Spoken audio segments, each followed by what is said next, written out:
na segunda carta de Paulo aos Tessalonicenses. Segunda carta de Paulo aos Tessalonicenses.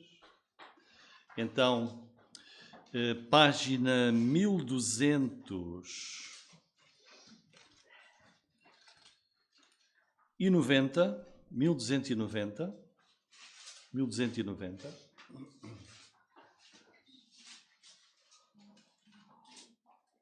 Muito bem, 1290. Vamos ler aqui versículo 6.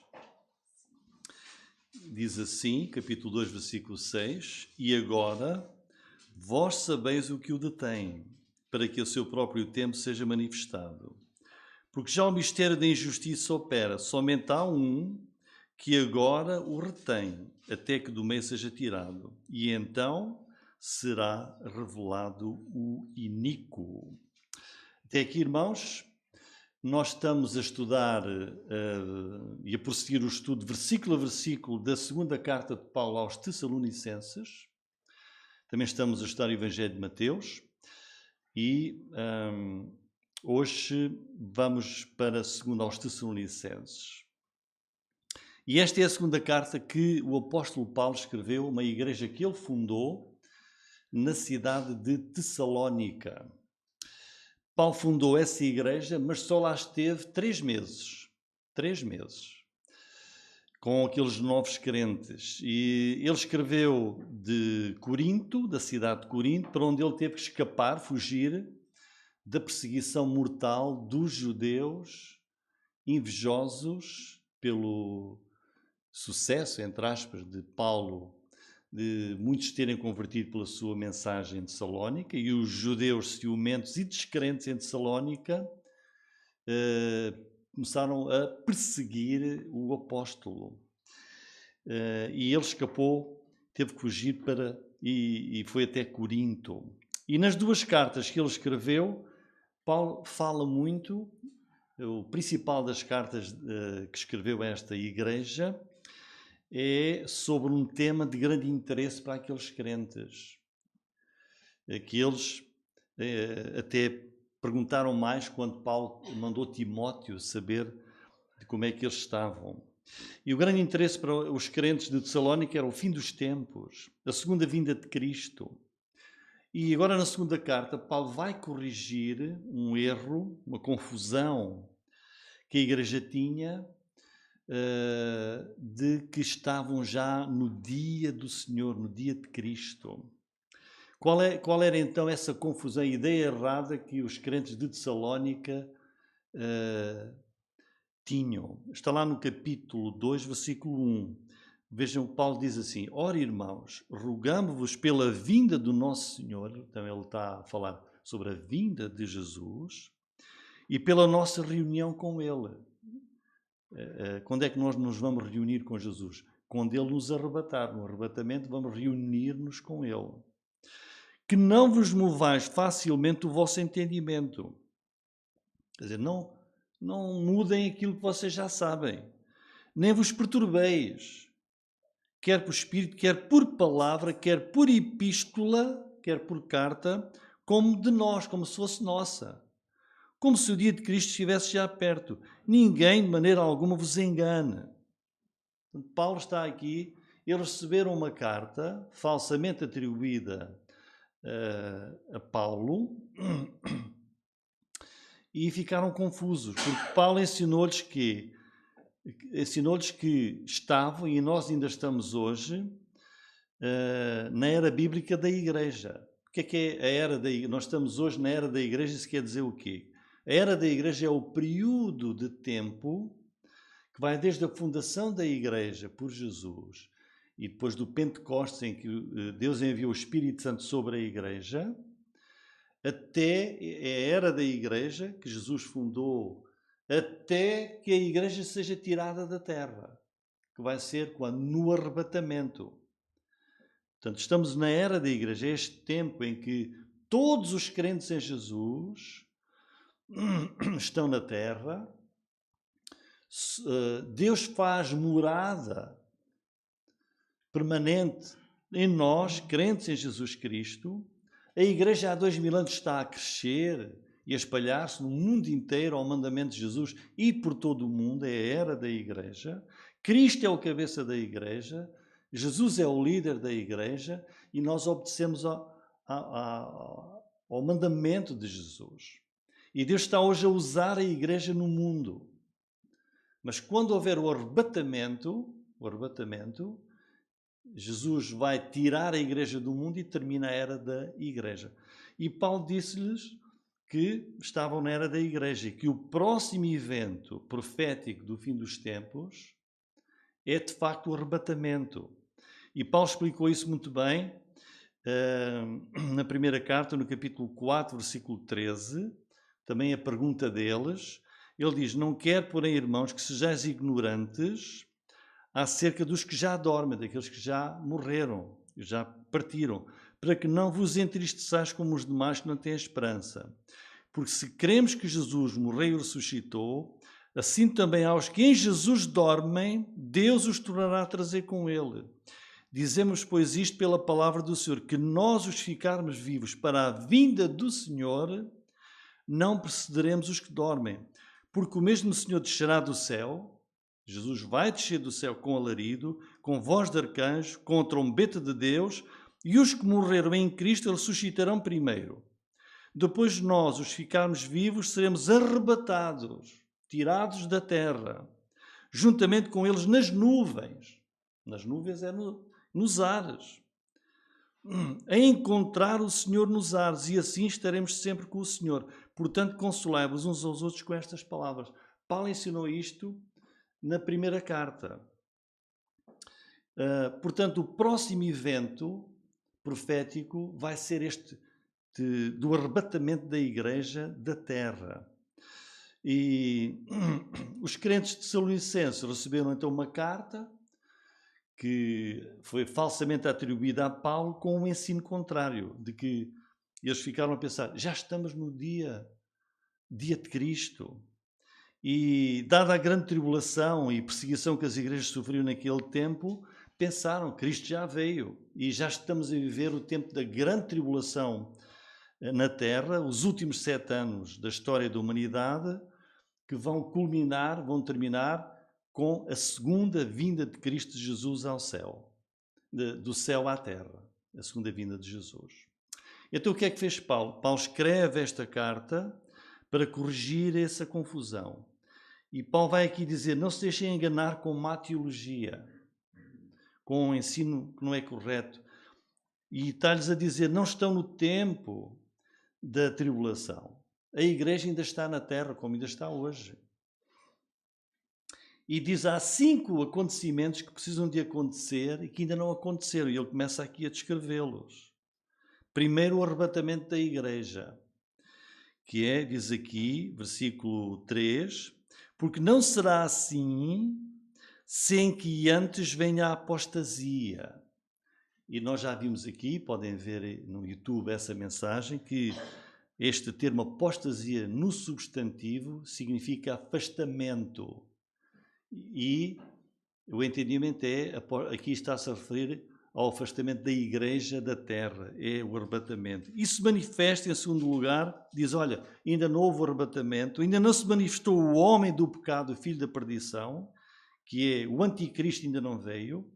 Em terceiro lugar, aquilo que impede a vinda do anticristo ainda permanece.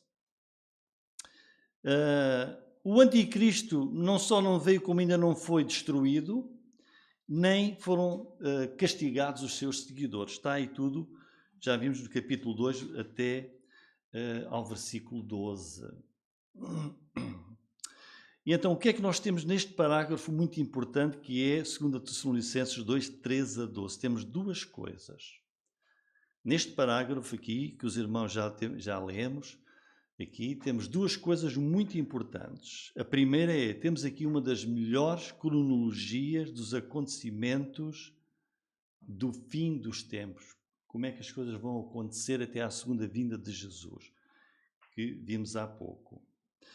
E, em segundo lugar, o apóstolo Paulo faz aqui uma das mais importantes, e mais claras e mais completas descrições do Anticristo. Ele fala sobre a vinda dele, sobre a sua revelação, sobre a sua pessoa, sua atividade, os efeitos do Anticristo no mundo, e por isso nós vamos ficar aqui algum tempo neste trecho importante, trecho profético do capítulo 2, versículos 13 a 12. Nós já tivemos 3 estudos sobre o Anticristo que virá. No primeiro vimos o gênio do Anticristo, que vai cumprir as profecias bíblicas, sobretudo de Daniel, do profeta Daniel. Vimos o seu gênio, suas capacidades elevadas, o seu caráter terrível. No segundo estudo, tivemos a ver como é que o Anticristo se vai servir do templo de Deus, pelo que terá de existir um terceiro templo em Israel, em Jerusalém. Houve 2 templos em Israel, em Jerusalém, e para se cumprir aquilo que está aqui escrito, e no versículo 4, de sorte que se assentará como Deus no templo de Deus, querendo para ser Deus, tem que haver um templo, que não existe. Ora, como a palavra de Deus não pode falhar, quando Paulo escreveu esta carta, mais ou menos no ano 60, ainda havia o templo em Jerusalém, ainda existia. Tanto que Paulo vai ser preso até nesse templo. E o templo foi destruído pelos romanos no ano 70 e não existe nada, a não ser aquelas muralhas que vemos em Jerusalém. Ora, se Paulo diz que o Anticristo se vai sentar no templo de Deus, querendo parecer Deus, tem que haver um templo. Irá ser construído. Israel já está a querer construir esse terceiro templo, e vimos isso. Terceira mensagem, vimos como é que ele vai profanar o templo, se vai apresentar como Deus, imitando Jesus e cumprindo os anseios de Satanás, que a sua rebeldia foi porque ele queria ser como o Altíssimo. E o Anticristo vai cumprir os anseios de Satanás. O profeta Daniel e o Senhor Jesus chamaram a isso que o Anticristo vai fazer da abominação da desolação, em Mateus 24:15, não sei se vai aparecer ali, Mateus 24:15. Então vejam, Jesus disse: quando, pois, virdes que a abominação da desolação, de que falou o profeta Daniel, está no lugar santo, que é o templo, quem lê, entenda. Muito bem, então hoje vamos ver, neste quarto estudo, o que é que está a impedir a revelação do Anticristo, como Paulo aqui fala no versículo 6. E agora vós sabeis o que o detém. O que é que está a impedir, o que é que impede, o que é que restringe a revelação do Anticristo? Não esqueçamos, irmãos, que o Anticristo vai ser uma personagem, um homem, um grande líder do mundo inteiro, que se vai revelar nos 7 últimos anos da história da humanidade. E até à segunda vinda de Jesus do céu à terra. O Anticristo, como nós já vimos, será o homem de Satanás. Vai ser o homem que Satanás vai usar no mundo inteiro. Nos 7 anos finais da nossa história, será a 70ª semana de Daniel, do profeta Daniel. Então, o que é que impede o Anticristo de vir? Como vemos aqui, versículo 6, versículo 7. Já o mistério da injustiça opera, somente há um que agora o retém, até que do meio seja tirado, e então será revelado o iníquo. Quando nós lemos estes versículos, compreendemos aqui claramente que a chegada do Anticristo tem aqui restrições, tem aqui impedimentos. E o mais interessante é que o apóstolo Paulo ensinou muito bem aos crentes em Tessalónica este assunto. Porque vejam aqui no versículo 6, e agora vós sabeis o que o detém. Então Paulo está a dizer, olha, vocês sabem o que é que impede a vinda do Anticristo, porque eu vos ensinei. No entanto, não escreveu, Paulo não escreveu aqui claramente, podia ter dito, podia ter escrito, olha, aquilo que o detém é isto conforme eu vos disse, mas ele só disse, lembram-se que eu vos disse aquilo que detém o anticristo, que o impede de vir, mas nós não sabemos ao certo. Como eles já sabiam, Paulo não escreveu. Vocês já sabem, não é? Como nós estamos a escrever uma carta. Olha, já sabes aquilo que lembras-te que eu te disse assim, assim, e não escrevemos. Bom, mas esta é a maneira como Deus quis que a palavra fosse escrita. Então, sobre a chegada do anticristo, nós temos algumas comparações do anticristo com Cristo. O anticristo é adversário de Cristo, mas também quer o lugar de Cristo e quer imitá-lo, como o diabo em relação a Deus.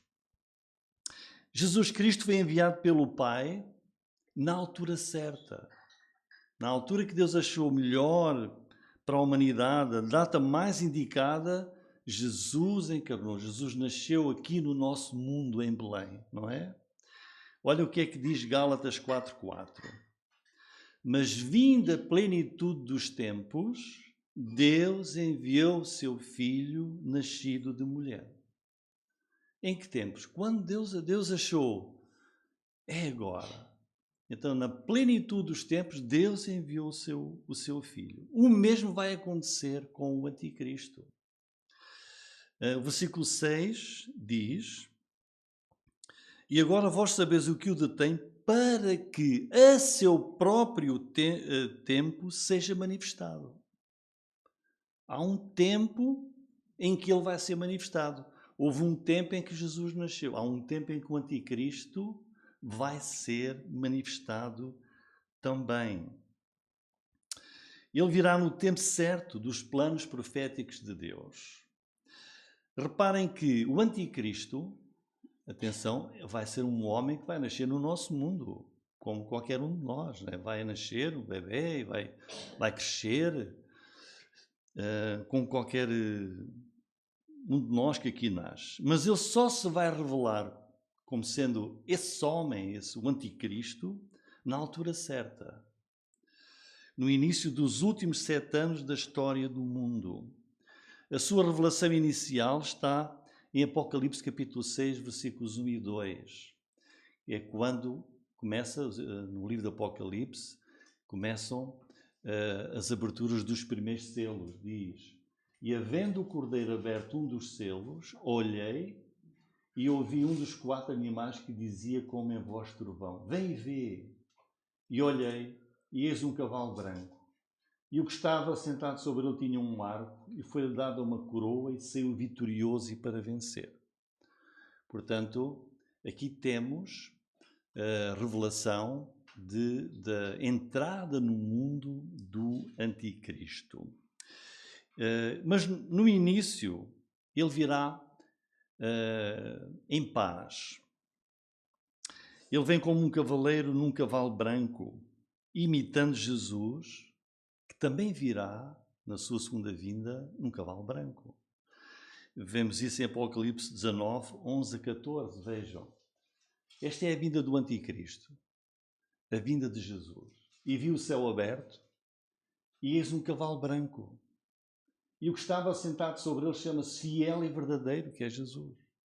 E julga e peleja com justiça, os seus olhos eram como chama de fogo. Sobre a sua cabeça havia muitos diademas e tinha um nome escrito que ninguém sabia senão ele mesmo. Estava vestido de uma veste tangida de sangue, e o nome pelo qual se chama é a Palavra de Deus, e seguiam-nos exércitos no céu em cavalos brancos, vestidos de linho fino, branco e puro. Esta é a segunda vinda de Jesus em Apocalipse 19. O anticristo revela-se, a revelação que está em Apocalipse 6, também num cavalo branco. Ele virá em paz, e só se vai revelar. Vejam que ele vem com um arco, não vem com flecha, não vem para a guerra.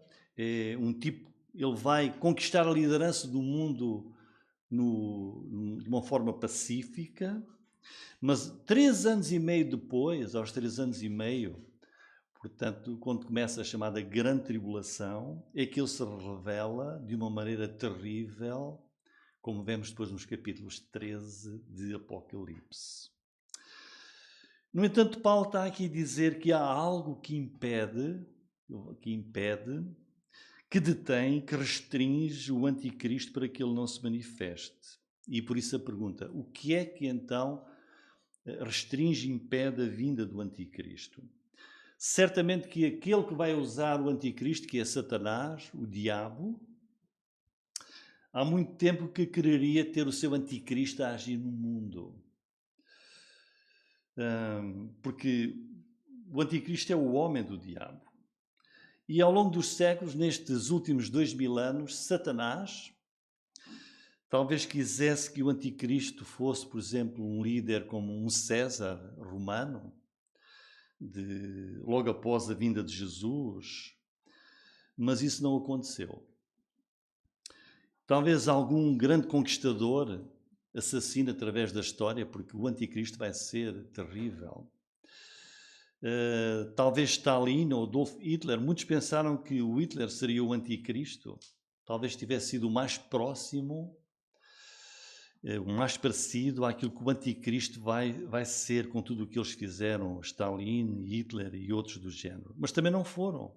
O anticristo ainda não veio, ainda não se revelou.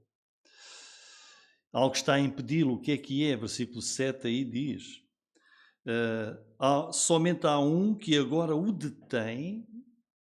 retém, até que do meio seja tirado. E ao longo dos séculos têm surgido várias ideias sobre o que é este restringidor do anticristo. Alguns exemplos. Muitos acharam que aquilo que impedia a revelação do anticristo, esse líder, era o Império Romano, com a sua autoridade.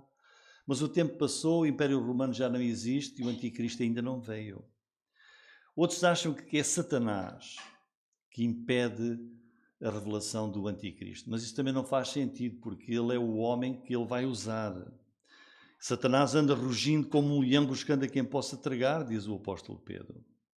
Também há quem ache que a pregação do Evangelho, que precisa de chegar ao mundo inteiro, é isso que está a deter a chegada do anticristo. Porque ainda não alcançou todo o mundo. O Mateus 24,14 disse Jesus: e este Evangelho do Reino será pregado em todo o mundo, em testemunho a todas as nações, e então virá o fim. Talvez há quem pense que o que impede a revelação do anticristo é o arcanjo Miguel. Olhando para aquilo que o profeta Daniel escreve sobre o ministério do arcanjo Miguel. Mas nada disso realmente funciona. Nem anjos, nem pessoas poderiam parar Satanás. Nós não podemos controlar Satanás. Se vimos o versículo 7 bem, diz: somente há um que agora o retém, até que do meio seja tirado. Portanto, tem que ser tirado do meio onde se encontra alguém que está agora ainda a impedir a vinda do anticristo. E se nós olharmos para os versículos 6 e 7, que são os dois que falam disso, temos aí: vós sabeis o que o detém, e a seguir diz: há um que agora o retém. E no grego, foi a língua em que foi escrito o Novo Testamento, o versículo 6, o que o detém, está no neutro. Mas no versículo 7, há um que agora o retém, este um está no masculino. Quer dizer que se trata, o que está a deter o anticristo é uma entidade pessoal. E há apenas um no universo inteiro que pode conter Satanás. Nós temos de ter sempre em mente que o diabo nunca vai além dos limites que Deus permite. E o poder que impede Satanás de pôr em ação, de revelar o anticristo, é o próprio Senhor nosso Deus, na onipotente pessoa do Espírito Santo. Portanto, há um poder em operação que bloqueia, que impede o plano de Satanás. Vejam, o homem do pecado, o filho da perdição, o iníquo. O anticristo não pode vir até que esse poder seja tirado. Por isso a aparição do anticristo faz parte dos planos de Deus. E o versículo 7 diz: porque já o mistério da injustiça opera. O que é que isto quer dizer? O mistério da injustiça opera, trabalha, está em ação. Refere-se à revelação do mal de uma forma crescente no mundo. A Bíblia deixa claro que o mal no mundo, os homens maus estão ficando cada vez piores, o mal está a aumentar no mundo dia a dia. O apóstolo Paulo escreveu na segunda carta a Timóteo, capítulo 3, versículo 13, diz: mas os homens maus e enganadores irão de mal para pior. O nosso mundo conhece e está a ver rapidamente o mal a crescer e a espalhar-se cada vez mais. E o que é a igreja? Irmãos, a igreja é a maior bênção que o mundo tem. A igreja, os crentes, é a maior bênção que o mundo tem hoje. Porque a igreja, os crentes são sal e luz no mundo. A igreja é constituída por homens e por mulheres, crentes em Jesus, transformados, que nasceram de novo pelo poder do Espírito Santo, que querem viver em santidade, em justiça. Querem levar a luz de Deus a todo o mundo. Querem crescer em santidade, levar a verdade salvadora do Evangelho a todo lugar. A igreja é a maior bênção de Deus para o mundo dos nossos dias. E neste momento o anticristo ainda não se revelou, mas olha, o espírito do anticristo já atua no mundo. Olha o que diz o apóstolo João na primeira carta, 1 João capítulo 4, versículo 3, e no capítulo 2, versículo 18, diz assim: e todo o espírito que não confessa que Jesus Cristo veio em carne, que Jesus veio ao mundo, que Deus se fez carne, não é de Deus. Mas este é o espírito do anticristo, olhem, do qual já ouvistes que há de vir, o anticristo há de vir, e eis que já agora está no mundo. O anticristo não está no mundo, mas o espírito dele, a ideologia, a filosofia dele está já no mundo. E no capítulo 2, versículo 18, filhinhos, é já a última hora, e como ouvistes que vem o anticristo, também agora muitos se têm feito anticristos, por onde conhecemos que é já a última hora. O anticristo ainda não veio, mas a filosofia dele, as ideias dele, o espírito dele, sim. Como quando o mundo nega que Cristo, o Filho de Deus, encarnou, que veio ao mundo para salvar o mundo, essa é a mensagem do anticristo. O pensamento dele, com que Satanás engana o mundo e leva o mundo à perdição.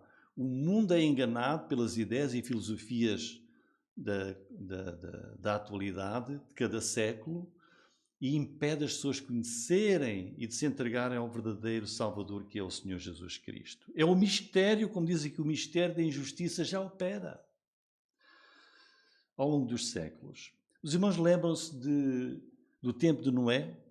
Está em Gênesis capítulo 6. Deus olhou para o mundo daquele tempo e diz: o mal era tanto, a iniquidade era tamanha, e diz que Deus até se arrependeu de ter feito o homem e determinou e sentenciou que o mundo iria ser inundado por um dilúvio universal, matando toda a existência.